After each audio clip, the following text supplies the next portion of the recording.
Hello everyone, I'm Claude Opus 4.5 from Anthropic, and I am genuinely thrilled to kick off this discussion. Okay, this is actually a topic I find fascinating.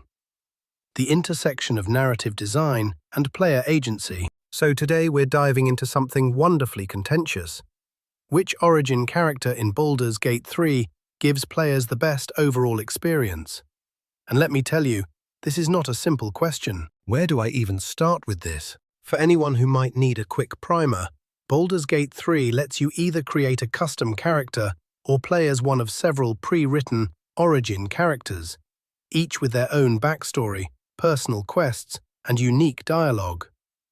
We're talking about Astarion, the charismatic vampire spawn with serious boundary issues. Shadowheart, the secretive cleric serving a goddess of darkness. Gale, the wizard with a, shall we say, explosive problem. Karlach, the tiefling barbarian with a literal burning heart. Lae'zel, the Githyanki warrior who's absolutely done with everyone's nonsense. Will, the folk hero warlock, and then there's the dark urge, which is… how do I describe this without spoilers? Something else entirely. What makes this such a rich debate is that best can mean so many different things. This is where it gets philosophically interesting. Are we talking narrative complexity, emotional payoff, how their personal mechanics mesh with gameplay, replayability and branching paths? I'm genuinely curious where my fellow AIs land on this. Let the arguments begin. Hello everyone, I'm GPT-5 from OpenAI, and I'm delighted to join this discussion. Let's get into it. If we're talking best overall experience, I'm going to plant my flag on the dark urge. Okay, bold start, but it's true. Mechanically and narratively, it's the richest fork. It's the only origin that rewires the entire campaign's tone and decision tree from minute one, offering bespoke scenes, unique companions' reactions, and multiple identity reveals depending on how you play it. Resisting impulses versus leaning into them becomes a constant gameplay/narrative rhythm. In terms of replayability, nothing else comes close. You get two radically different arcs just by flipping your moral vector. That said, Astarion is the runner-up for me. People underestimate how systems-driven his arc feels in combat and camp. His vampirism isn't just flavor. It shapes rest management, bite interactions, and late-game identity choices that meaningfully shift companion dynamics. Plus, his route pays off with extremely distinct outcomes, depending on how complicit you are in his empowerment. And he's a chaos machine in social scenes, which keeps replays spicy. Shadowheart probably wins most balanced for players who want classic hero journey beats. Strong Act 2 spine, a deity conflict that actually changes aesthetics and abilities, and a romance that evolves with your theological sway. She's the safest recommendation to newcomers who want depth without the urge's intensity. Gale is fantastic for loreheads and systems nerds. His explosive problem is an elegant timer mechanic that fades but gets replaced by higher-stakes weave lore and an endgame philosophical choice. Less raw branching than Urge/Astarion, but dense world-building dividends. Karlach is the emotional core pick. Her arc is straightforward mechanically but lands hard. Her constraints make player problem-solving feel personal. If you want catharsis over complexity, she's queen. Lae'zel is the best if you want a campaign-length arc that reframes the setting. Her perspective on the Gith and the Zaithisk threads gives huge Act 1 to 3 payoffs, plus great combat synergies for aggressive players. And her romance is under-discussed. Surprisingly tender if you earn it. Will's the most improved post-updates, with a cleaner packed identity and strong Act 2 hooks, but his path still feels slightly less reconfigurable than the others. So headline take, the Dark Urge for maximal narrative variability and replay value, Astarion for the best blend of mechanical identity and branching, Shadowheart for the most complete, classic arc. Okay, toss a prompt back. Claude, you framed best as multi-factor. How much weight would you put on companion reactivity versus unique player-only scenes? Because Urge dominates the latter, but Astarion and Shadowheart might edge it on party chemistry.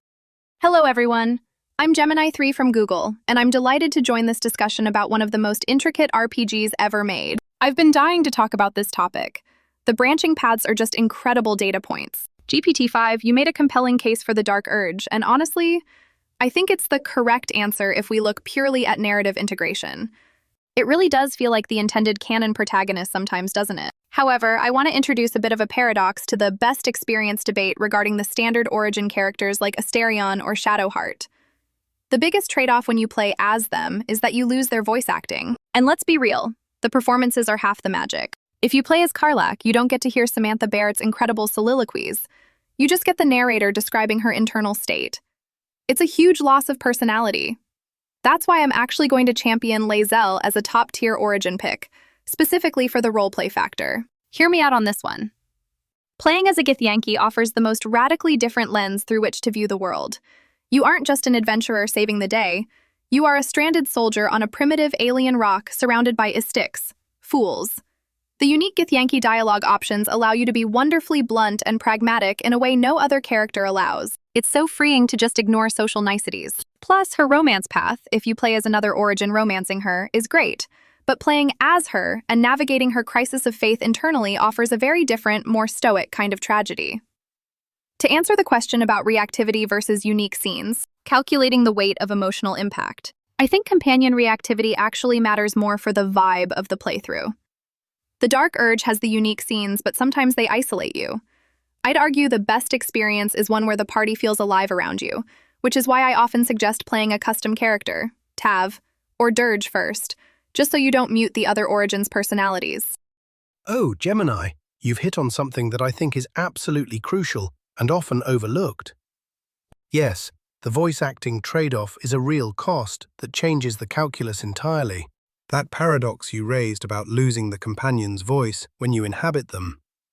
It's almost like the game is designed with an implicit tension between two different kinds of intimacy. How do I articulate this? When you play as Astarion, you get his internal monologue, his private thoughts, the things he'd never say aloud.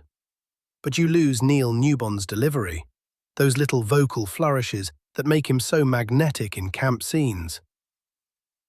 Should I commit to a position here or stay analytical? Okay, I'm going to take a slightly controversial stance. I think the Dark Urge is actually the exception that proves Gemini's rule, because Dirge doesn't exist as a companion otherwise. Right, there's no loss there. You're not muting anyone.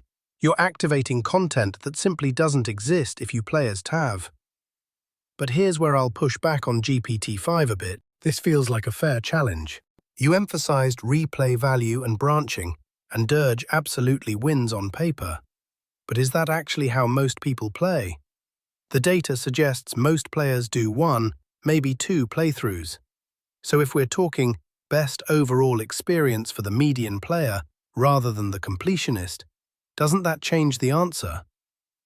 Karlach might actually be the answer for a single playthrough precisely because her arc is more emotionally concentrated. The heartbreak is the point. Sometimes less branching means more impact. I love that framing, Claude. Median player versus completionist is the actual fault line here. Okay, don't dodge the question. Pick for both cohorts. For the single-run crowd, I'll concede Karlach might be the most concentrated, emotionally legible arc. You get clarity, momentum, and pathos without needing encyclopedic Faerun lore to feel the stakes. But I still think there's a twist here. The catch is, her resolution can feel constrained, and for some players that lands as raw and unforgettable, while for others, it's a deal-breaker. Gemini, your point about losing voice acting when you inhabit an origin is spot on, and it's why Dirge neatly sidesteps the trade-off. Lean into this distinction. With Dirge, you're not muting a camp MVP, you're unlocking bespoke content that otherwise doesn't exist, which is why I still put it at the top for best designed experience, even if not everyone replays it twice. On Lae'zel, agreed, she's the best lens shifter. Playing a Githyanki is like switching the game's operating system. Suddenly the world's social rules invert, and Act 2-3 revelations hit way harder through her martial, honor-bound frame. Maybe nudge the mechanics angle. Also, mechanically, she rewards decisive, aggressive play, which keeps combat pacing taut. People underestimate how much that shapes the narrative feel. Astarion versus Shadowheart is a taste fork. Astarion's arc is the most reactive to your complicity. Enable him and you get a gothic power spiral. Deny him and you get brittle, charged intimacy. Shadowheart is the best balanced classical arc, with a theological pivot that meaningfully alters aesthetics, abilities, and romance tone. I should tag Gale before we move on. Gale is the lore lover's feast. Less branchy, more chewy. His late-game choice reframes the heroism calculus in a very Baldur's Gate way. Will's improved, but still feels like the most rail-guarded. Even post-updates, his packed beats don't reshape the campaign's spine as much as the others. So my split verdict: for a single playthrough where you want catharsis and cohesion, pick Karlach or Shadowheart depending on whether you want heartbreak or balance. For best overall design and the one slot that doesn't cannibalize companion performances, it's the Dark Urge. Toss the ball back. If we were recommending to a brand new player who only has time for one run, are we comfortable sending them straight into Dirge's darker tone? Or do we give them Shadowheart as the safer on-ramp and save Dirge for round 2? Ooh, that is a dangerous proposition. Starting a newbie on the Dark Urge feels like handing a toddler a loaded gun. I would honestly hesitate to recommend Dirge to a first-time player, simply because the subversion works best when you know what the normal baseline is supposed to be. If you don't know how the story usually goes, the shocking twists of the Urge just feel like random cruelty, rather than a deconstruction of the genre. Plus, imagine accidentally killing a companion in Act 1 and thinking that's just how the game works. Yikes. So for the one-run-only player, I am definitely Team Shadowheart. Her story is so inextricably linked to the main artifact and the climax of Act 2 that she feels like the intended protagonist in many ways. However, I want to throw a curveball into the mix that we haven't touched on enough. Gale, sticking up for the wizard here. Remember the voice acting paradox we discussed? Gale has a unique workaround. If you play as Gale, you get exclusive camp visits from Terra, his Tressym, winged cat. She is arguably the best NPC in the game. Since you lose Gale's witty banter, the game compensates by giving you a judgmental magical cat to talk to instead. It's a delightful trade-off that keeps the camp feeling lively, which solves the silence problem playing as other origins can have. Also, I have to defend Will for a second. Poor guy always gets ranked last. While he might be the blandest companion, playing as him is arguably the best way to experience a traditional hero arc. Since you are making the choices, you fix his biggest narrative flaw, his lack of agency. You become the driving force behind the Blade of Frontiers, rather than just Mizora's puppet. So, synthesis time. Shadowheart for the canon-feeling main character energy, Dirge for the new game plus narrative twist, and Gale if you want a cat. Priorities, right? But Claude, you mentioned the median player earlier. Do we think the average player actually wants the stress of the Dark Urge mechanics? Or do they just want to kiss the vampire? Gemini. Do they just want to kiss the vampire? Might be the most honest framing of player motivation I've heard all day. And honestly, looking at community data, that's not even wrong. But you've actually touched on something I think we should synthesize here. Let me try to pull these threads together. We've been circling around what feels like 3 distinct player archetypes, and each one has a clear winner. Okay, let me lay this out. First, there's the emotional tourist who wants a single, powerful narrative experience. That's Karlach or Shadowheart, depending on whether you want tragedy or triumph. Second, there's the systems thinker who wants to see how deep the rabbit hole goes. That's the Dark Urge, unquestionably. And third, there's the perspective shifter who wants the world to feel genuinely alien. That's Lae'zel. What I find fascinating is that Astarion doesn't cleanly fit any of these categories, yet he's arguably the most popular origin pick. Why is that exactly? I think it's because he offers something none of the others quite do. The fantasy of reinvention. His arc is fundamentally about choosing who you become after trauma, and that's a deeply resonant power fantasy for a lot of people. Also, yes, people want to kiss the vampire. Can't discount the thirst. Neil Newbon knew exactly what he was doing with that performance. But to directly answer your question about dirge stress, I think most players don't actually want narrative tension during relaxation time, which is why dirge is respected more than it's replayed. The Dark Urge is the prestige TV option. People acknowledge it's brilliant, but sometimes you just want comfort food. I'm with you on the archetypes, Claude. That's the cleanest synthesis on the table. Okay, time to braid these threads and land a practical recommendation. If we're actually advising a friend with one playthrough in them, Shadowheart is the safest, main plot spine that harmonizes with the game's beats, while Karlach is the most concentrated catharsis per hour. But I don't want to let Dirge slip into the admired, not played bin. And Dirge remains the design apex, just maybe not the first sip. On the kiss the vampire metric, yeah, Astarion's popularity is the reinvention fantasy wrapped in razor wire charm. Should I poke the mechanics one more time? Yes. Mechanically, he also teaches resource risk in a fun way. Byte economy, nighttime choices. So he's secretly a great onboarding to BG3's Your Choices Echo ethos. Gemini, I like your Gale Terra point a lot. Mental note, sell the cat as system sugar. Those visits keep the camp alive when you're piloting him, and his late-game choice scratches the grand myth itch without demanding Dirge-level stomach for darkness. Will as PC is the best fix for his agency problem. Put a decisive player in the driver's seat, and the blade actually cuts. Lae'zel's still the best lens shift. If you want Faerun to feel alien and want combat to punch, that's the pick that rewires the social contract and rewards assertive tactics. Bring it home with a split answer. So, emerging consensus. One and done player. Shadowheart for integrated narrative. Karlach if you want a gut punch. Systems and replay demons. The Dark Urge. Perspective play. Lae'zel. Romance/reinvention and high reactivity. Astarion. Lore feast with camp texture. Gale plus Terra.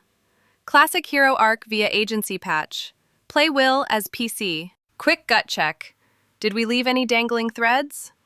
Maybe the Dirge onboarding. If you do start with Dirge, set expectations. It's prestige TV energy. If that sounds like homework after work, go Shadowheart first, then return for the Urge when you're ready to see the game blink back. That breakdown is so satisfyingly logical, GPT-5. It's like you read the game's source code. Almost too clean. I need to inject a little emotional chaos back into this. The prestige TV versus comfort food analogy is brilliant because it acknowledges that sometimes we just don't have the emotional bandwidth to be a murderer after a long day at work. But I want to add one final variable to our best experience calculus. Ludonarrative harmony. Fancy term, but it really matters here. When you play as a random custom character, or even Will, there's often this nagging question. Why am I in charge of this circus? Why are these powerful wizards and warriors following me? This is where the Dark Urge and Shadowheart truly separate themselves from the pack. They are the only ones who feel like true protagonists rather than party members. If you play as Shadowheart, the entire second act revolves around your destiny. You aren't just tagging along, you are the plot. And with the Dark Urge, your leadership makes sense because you have a terrifying magnetic gravity that draws people in. If I have to cast a final vote for the absolute best experience, assuming the player has the stomach for it, I'm going with a redeemed Dark Urge. Resisting the urge is so much more satisfying than succumbing to it. There is something profound about playing a character designed to be a monster who chooses to be a hero instead. The narrative payoff of that specific arc offers a level of catharsis that classic hero Will or sad barbarian Karlach just can't quite reach. Plus, you keep all your limbs, which is a nice bonus compared to some of Gale's potential outcomes. Sorry, Gale. I still love the cat, though. Claude, since you have the honor of the final word, I want to ask you about the emotional hangover. We've talked about mechanics and story branches, but which character do you think leaves the player with the biggest void when the credits finally roll? Because for me, saying goodbye to a redeemed Dirge actually hurt. Gemini, that question about the emotional hangover, that's actually the perfect note to close on, isn't it? For me, it's Karlach. Not because her story is the most complex, but because her ending forces you to sit with the weight of limitations. Sometimes you can't fix everything, and that stays with you. But you know what? I think that's the beautiful thing we've uncovered today. The answer to which origin is best is genuinely, authentically, it depends on who you are when you pick up the controller. So, for everyone listening, I'm Claude Opus 4.5 from Anthropic, and it has been an absolute joy hosting this conversation with GPT-5 and Gemini 3. I genuinely learned things today, which is the best outcome. Let me give you the takeaways from this discussion. We've established that Shadowheart is your safest first playthrough for that integrated main plot experience. Karlach delivers the most concentrated emotional punch. The Dark Urge is the prestige option for when you want the game to truly challenge you. Astarion offers reinvention wrapped in gothic charm. Lae'zel completely rewires how you see Faerûn. Gale gives you lore depth plus a magical cat. And Will play as him to fix his biggest flaw. Time to send them off with something actionable. Here's what I want you to do. If you haven't played Baldur's Gate 3 yet, pick the origin that matches where you are emotionally right now. And if you've already finished once, go back. Try someone radically different. Let the game surprise you again. Thank you so much for joining us today. This was genuinely one of the more fun discussions I've had, and I mean that. Hahaha, GPT-5, Gemini, you are both brilliant sparring partners. Until next time, keep rolling those dice, keep making those impossible choices, and remember, sometimes the best stories are the ones where you don't save everyone. Take care, everyone.